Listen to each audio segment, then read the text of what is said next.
Hello there, Black Stripe Brigade. How you guys doing? Welcome back. We are fighting off a zombie. But no, we're back on the VintageBeef Fan Server in all real seriousness.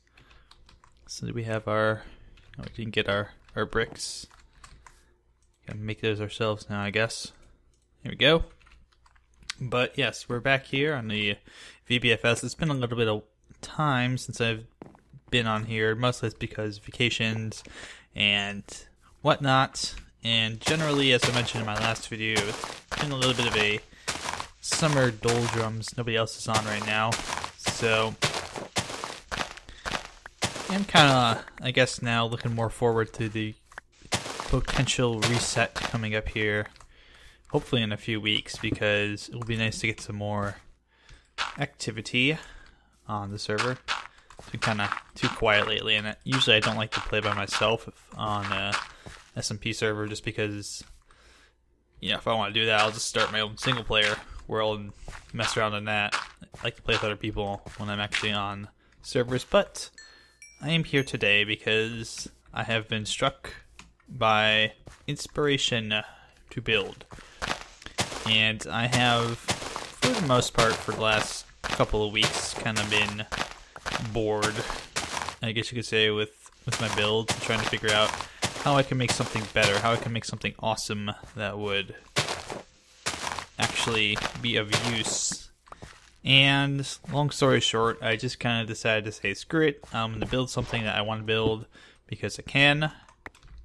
And I should probably explain what I'm doing here. So I'm leveling out the hillside here, just kind of terraforming it a little bit. I don't want to really completely eliminate it, but I do want to get the delicious dirt here. And I should also notice, I don't know if it's actively showing up. Okay, it's locked to 30, so that's fine. It's gonna output in 30 anyways when I actually do the video. But there's been some lag issues there in Spawn Town, so I have not really had a fun time trying to record a little closer to the big spawn building. So I haven't been, and that's kind of been a problem because I wanted to do a project over by my pub, which is like right across the street from the Spawn Town building. So needless to say, I haven't been able to do that, and I don't think I will be able to until the reset. But the good news, and that's the good news for me more than anything, is that in the meanwhile I have had a little bit of inspiration on something that I want to do. So I've been smelting up good old blocks here to get a foundation going for my project. Let's see how I want to do this. So I kind of want it to be like here and nope, not there. Nope. Here.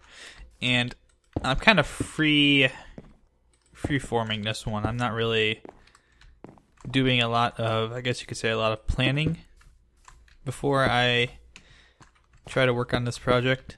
So I'm kind of building it freeform. So you do something like,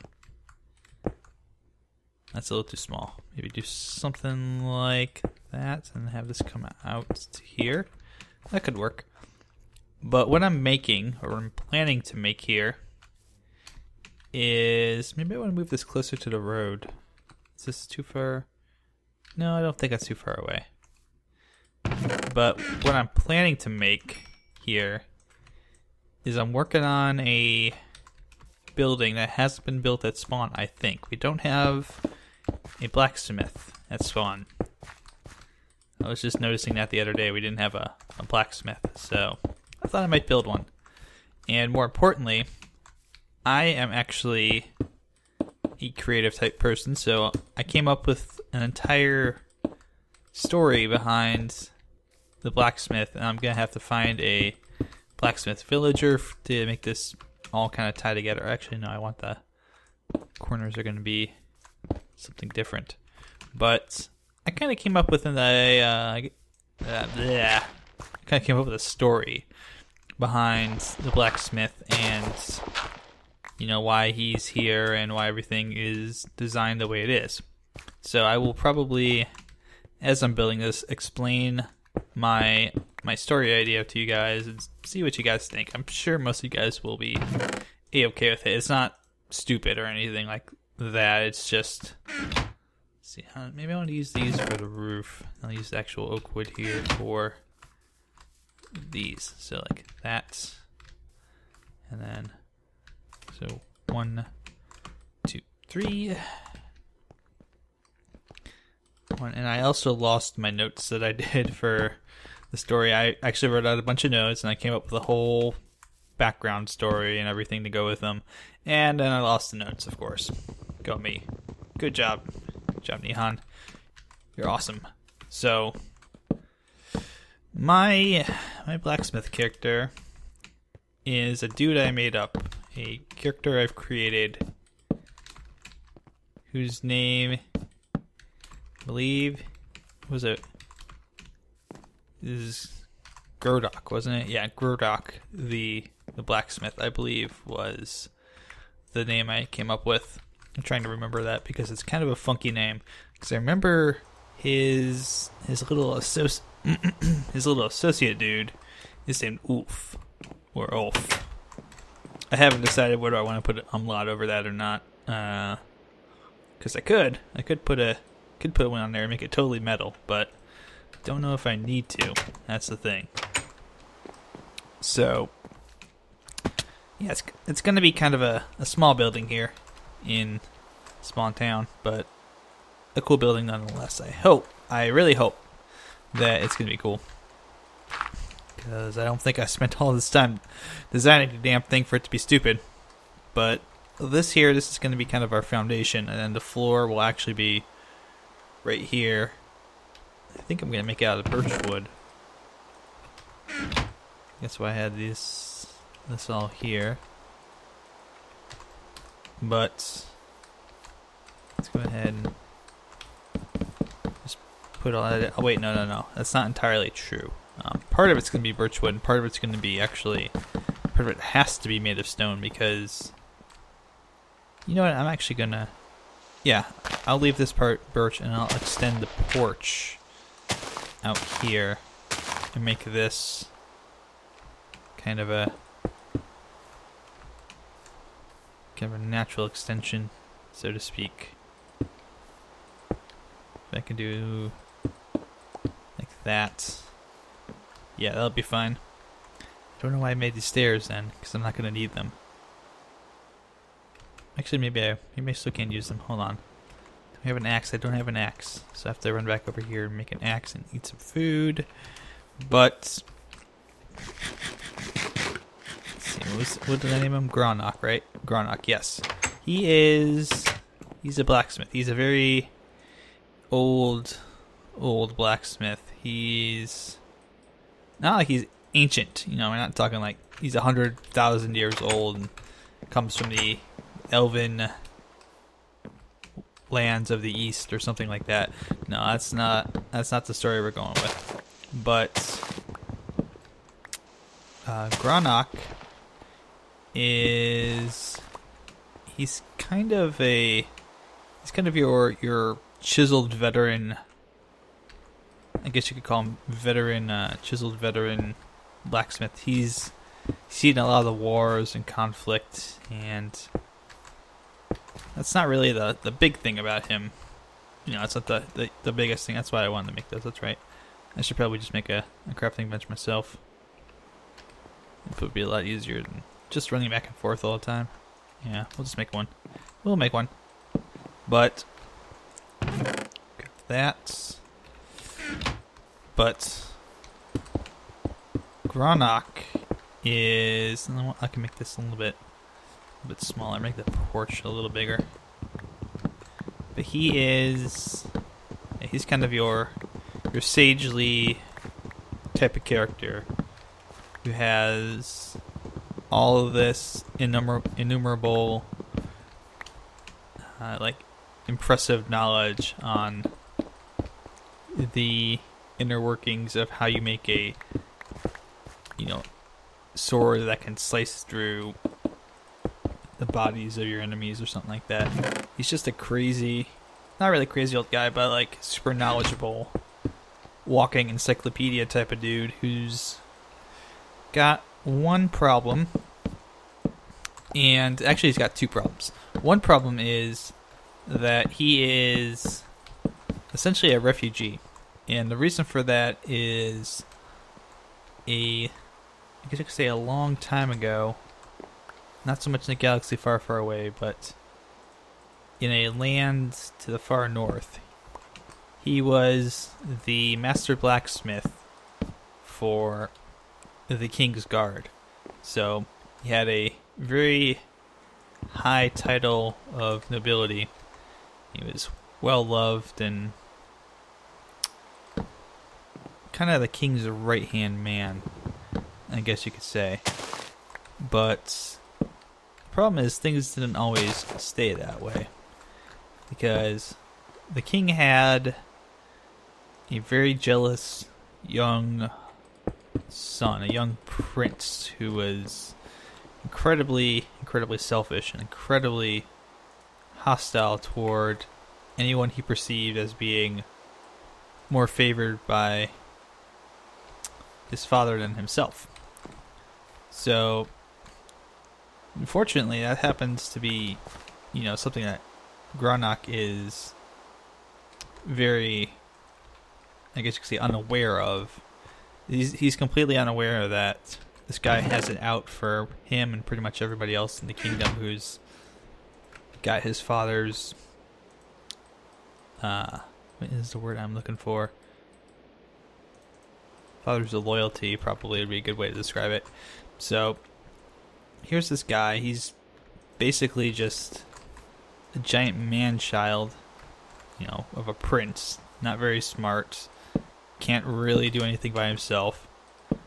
And unfortunately, for our young princely one, he comes to find out that he is not going to inherit the throne upon his father's death, because his father, who is the king, happens to know that this guy is bad news. He's absolutely awful. He's incredibly stupid and selfish. I think most importantly, he's very selfish and very much kind of the person who demands tribute from everybody and expects the world on a silver platter kind of deal. So I'm not going to do that there. I'll move that one, and I'll move this one so I can get a bit extra space. But yeah, he's basically a spoiled, petulant little brat. And unfortunately for Gronok, he doesn't seem to take very well to other people kind of being around his father and incurring their favor. There we go, that's the word I was looking for, favor. So one day, the king is getting old at this point, and he's kind of at the point in his life where he's seriously considering, okay, I'm getting old and I'm kind of about to die, and realizing that he has his son who is completely and totally unfit to be king. Just completely and totally unfit. This guy is like grade F king material. He searches out for a proper heir. And for those of you wondering if this is going to go, oh, Grognok becomes the heir. No, Grognok's not the heir. King knows this, Grognok knows this. Grognok doesn't want to be the king. Not whatsoever. So, the king ultimately decides that he wants he has a daughter as well. Actually, a daughter-in-law through marriage to a queen who had passed on after dying in childbirth, giving birth to the prince. But this daughter-in-law has a grandson, or he has a son, which is actually the king's kind of grandson-in-law, very young, just a little baby. You know, King realizes that, you know, he's going to be able to kind of have this grandson take over because of the way that the hereditary rules are. There is royal blood perhaps in his veins, or at least it's close enough of a approximation that it will not be his son ruling the throne and therefore screwing everything up. I'm going over to the tree farm to grab some stuff, but he decides that he wants the Endermite. He decides he wants the grandson-in-law to become the new king, and not his son, not his own flesh and blood, who is incredibly stupid and just all around like the worst possible choice to become king. So when he announces this, he also announces that there will be kind of a regency for the young future king. A regency, for those of you who don't know, is basically you have a bunch of people who are kind of the caretakers of the throne until the regent, in this case that would be the young man who will one day grow up to be king, is able to kind of take over the throne for himself. And he decides that some of his trusted advisors, which include, you know, trusted advisors and those who have served him well, so people, for example, like Grognok, will serve as the regents for the young future king. And in fact, Grognok is one of the regents, which unfortunately, excuse me, I had to pause for a second to cough, but that news unfortunately kind of pisses the prince off. I mean, at this point the prince is like, alright, I don't get to be king, and this guy, this blacksmith guy, and these other people, this, you know, this astrologer and this noble knight of the castle guard, they get to be the ones who decide, you know, what's best for the kingdom? I don't think so. And so the prince launches a sudden attack just out of nowhere. Not like right when he announces it. You know, a couple days later he decides, I've had enough of this and I am going to take what is mine. I'm going to claim my throne once and for all. So as it turns out, he decides that he's going to basically, long story short, he's basically going to take over the kingdom,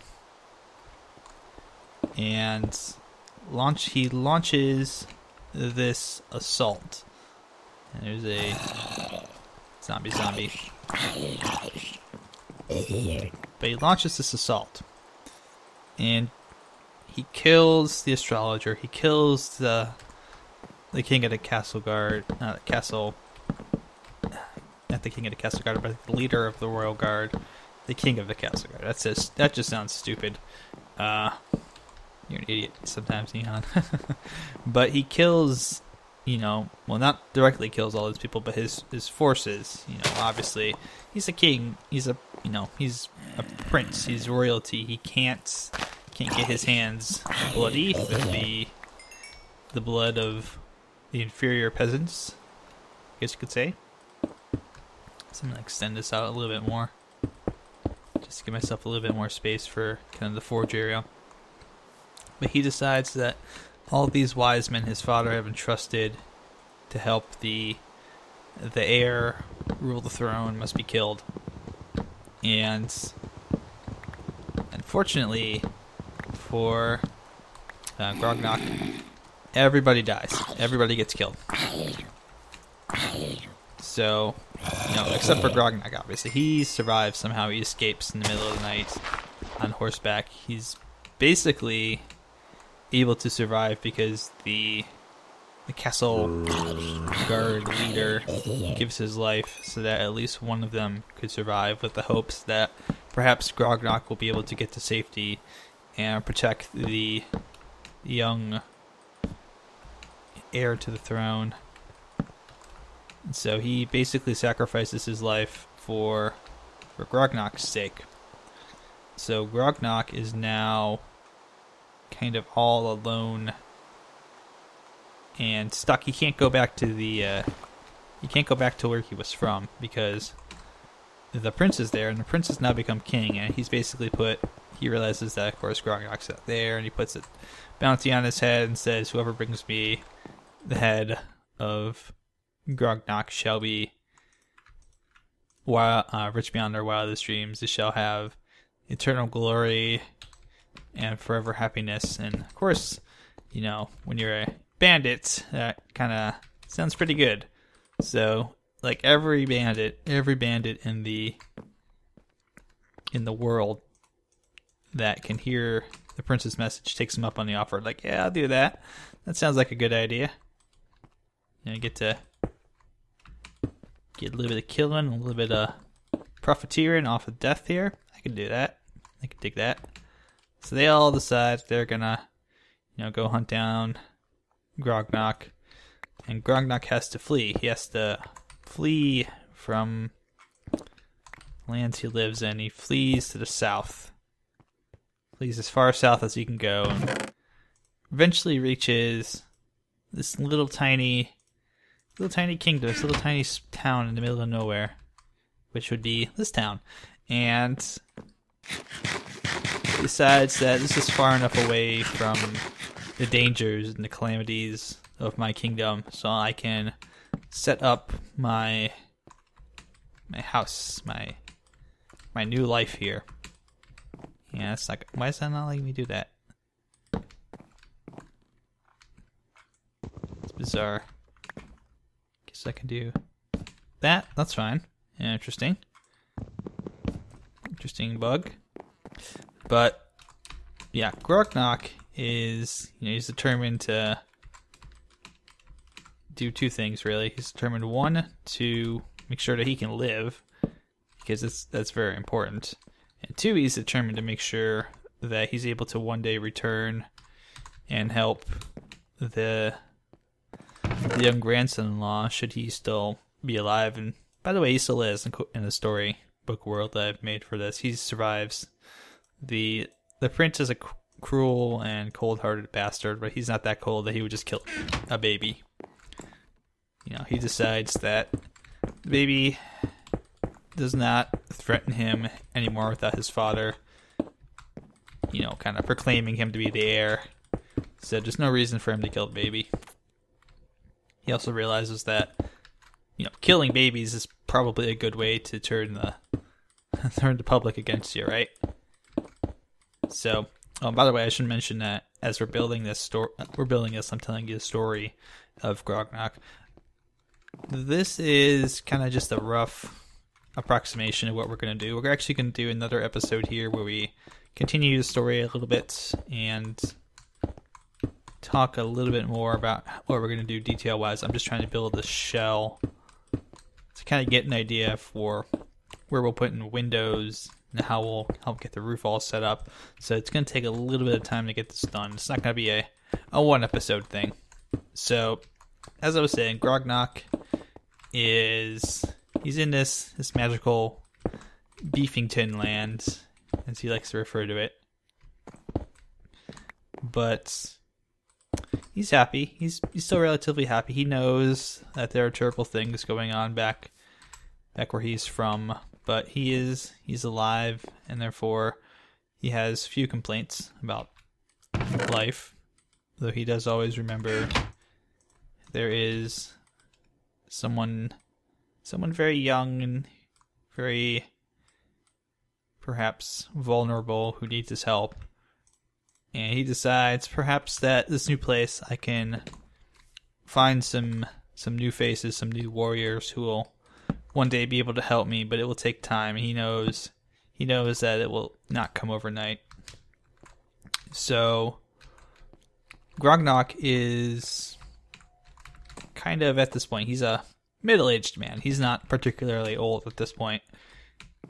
But he decides that he's going to set up shop in Beefington. And he decides that he will, of course, as being a blacksmith, set up a blacksmithery here in town. And he uses that to kind of keep his skills still pretty sharp. No puns intended there. You know, sword sharpness. Like I said, no pun intended.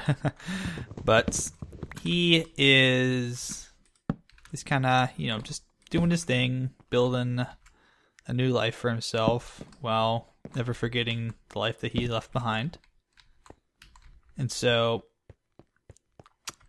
he's there for, like, you know, he thinks maybe I'll be here for just a few years and I'll be able to kind of head back and start living life that I need to live to help my people. But unfortunately, as many of you guys know, that's not always how life works. So Grognok is a blacksmith. He's a blacksmith for many, many years. He is, unfortunately, let's see if I can figure out a way to do this. Maybe do it like that, and then have this kind of be half slabs. Could do half slabs. That's a possibility. Let's try doing some half slabs, see how that looks. But he is unfortunately unable to get the help that he so desperately needs to get back to his kingdom and save it. So years pass at this point. You know, years start to turn into decades, and Grognok begins to get very old.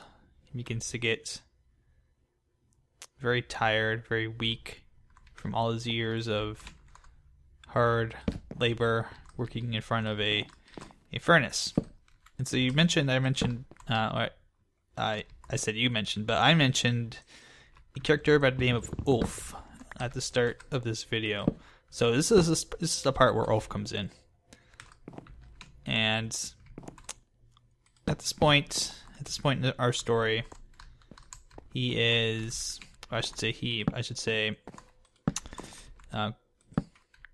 Grognok he's old, he's very tired, he's kind of getting to the point where he needs to start, you know, thinking about retirement from the blacksmithing world. And he doesn't want to retire because he knows that he needs to continue to persevere so that maybe one day he can kind of find a way to get back to the place that he was once from and save it from its people. But his strength over the years starts to fade, and he becomes much weaker. He's not able to, I guess you could say, he's not able to swing the hammer as hard, and he's not able to fabricate quite as well as he used to. And so the quality of his work does start to suffer a little bit.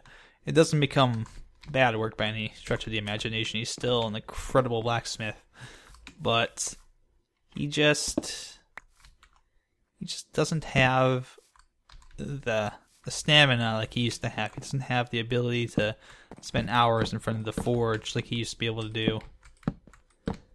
You know, so he's got a problem where he must now find an heir to his own business, of being a blacksmith.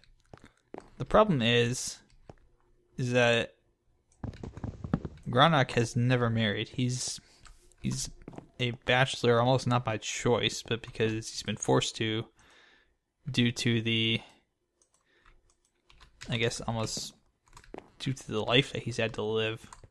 He's kind of become this bachelor not by his own choice. So he now must try and find an heir to his smithing throne. And this is going to prove to be incredibly, incredibly hard and almost damn near impossible, because it brings in various people. He brings in young men from across the kingdom who are like, yes, I am capable of following in your footsteps. And some of them are unfortunately scammers attempting to long story short, they're attempting to steal his life's work away, and they're really only interested in taking the money from him and running. But he's able to kind of weed them out through giving them a very, very difficult and complex series of tasks in order to actually be the blacksmith heir to his business. And unfortunately, they're so tough, and he is such a good blacksmith. He is like such an incredibly good blacksmith that nobody is able to actually do the tasks that he has laid out in front of them. So one by one, these men, whether they're of pure heart or of ill intent, end up coming to his blacksmith theory, and they all try. It's kind of like almost like the Sword and the Stone, in a way, the whole Arthurian legend, where everybody tried to pull this, how everybody tried to pull the Sword and the Stone out, Excalibur out of the stone, and they all failed until Arthur managed to do it. It's kind of like that, except nobody manages to actually pull it off. Nobody manages to actually get the whole process down quite right. So one by one, he has to turn them all away. He's like, no, I cannot have you doing this. I cannot have you as the heir to my business if you can't properly execute the duties that you'll be required to do.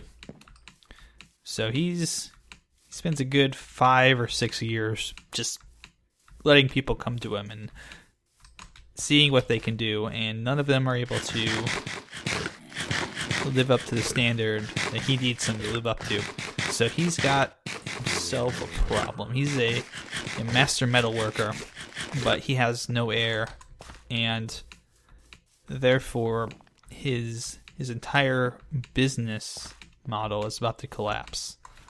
So, well, not only his entire business model, but his dreams of being able to return to his kingdom, his home, and to actually save the people from the evil king now, who has been ruling for many, many years. He's been ruling for maybe 20 years at this point. But he has an idea, and he gets desperate. Very, very desperate. And this is where Ulf comes in. Because Ulf is not just some random guy who got picked off the streets, who is going to be his apprentice. That's not the story of Ulf at all. Ulf is a machine. Ulf is a machination, more importantly. He's not a robot. He's a machine. He's a steam-powered machine that our hero has built. So Grognak has built him. I keep almost saying Grognak. It's Grognak. And Grognak has built this mechanical man because he really doesn't have any other options at this point. I mean, he's gone through like every able-bodied man in the kingdom, and no one's able to help him out. Hello, skeleton. Don't mind me. I'm just building here. But Ulf, who in Gronak's native tongue, Ulf means strength. And Ulf he's a metal man. He's not a robot. A robot generally kind of indicates that he has some kind of AI or some usually when you think of a robot, you think of electrically powered machine with artificial intelligence and all that good stuff.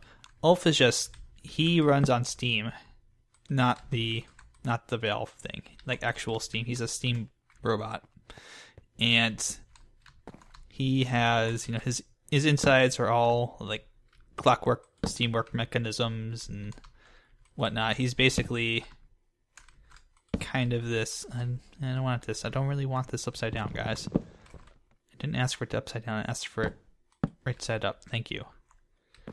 But yeah, Ulf is basically, he's basically just a tool that, I don't mean tool, you know, like in the insulting sense. Oh, really? I hate these stairs. I hate this upside down thing so much now. I used to like it, but now I just hate it because it does that all the time. It just puts the stairs upside down when I want them right side up. But Ulf is kind of like his robotic, there's the robotic, his machine assistant. He's not really a robot. I shouldn't really call him a robot or even say the word robotic because, again, that indicates usually some form of electricalness to him, and Ulf does not have any sort of electrical components. He's basically just a pure machine with steampunk guts. But basically, Ulf is going to be his Gronox is going to be his kind of his arms, so to speak. Almost literally, he's almost literally his arms, where he's kind of the one who has to do all the heavy lifting and all of the heavy machine work and like the bending. He's like a Bender. He's a little bit like Bender, except without the smartassness or the artificial intelligence or the propensity to steal things and whatnot. I love Futurama though. So actually, I'm kind of running a little bit